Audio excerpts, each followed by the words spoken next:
I don't know if anyone realized last year there was a momentous occasion. For the first time in the history of the world, 1 billion people in the world were starving, recognized by the UN.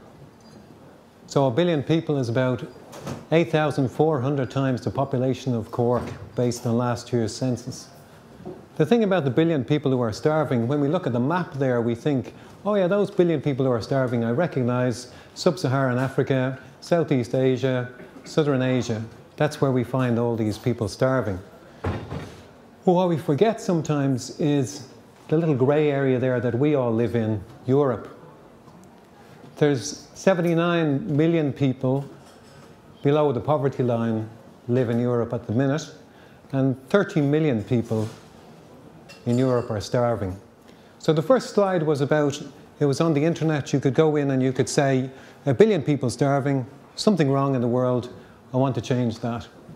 Since I started the presentation, 10 children have died of starvation in the world. Every 6 seconds, a child dies. But that isn't really what I'm mad about. I'm not mad about the 1 billion people starving. I'm not mad about the 10 children that have died since I started. I'm not mad about the 1 billion people that are overweight and the 1 billion people that are starving. What I'm mad about is the next slide.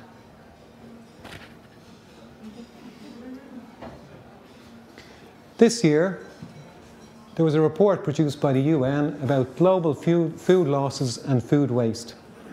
So remember what I said at the start? There's 1 billion people starving. What this document talks about is the 1.3 billion tons of food that is wasted and lost every year. So that for every one person that's starving, there's 1.3 tons of food available to them that's being destroyed, that's being thrown in the bin. That's what makes me mad. So why does this happen in our world? And is there something that can be done about it, or is being done about it?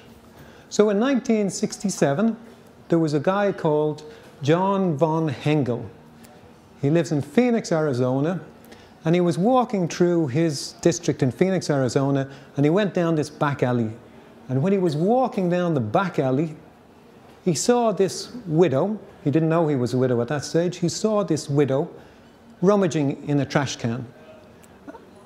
And she was picking food out of the rubbish. And he found out later that this widow had 10 children. And her 10 children were hungry. So what he did was he persuaded the shop owner to give him the food. And then he got the food and he gave it to the widow and he gave it to other people. That was the foundation of the first food bank in the world, 1967. In 25 years ago, in 1986, there was a guy there, Bernard, you saw a picture of him earlier. What he did was, he started the first food bank in Paris. The idea of a food bank is that somebody has a whole load of waste food, they're throwing it in the bin. Then there's somebody else that's starving. The guy with the waste food, he's a manufacturer. He doesn't have time, or she doesn't have time to go off and find the people who are starving. So the food bank steps in and it fills the gap. And the basic principle is everybody has the right to food.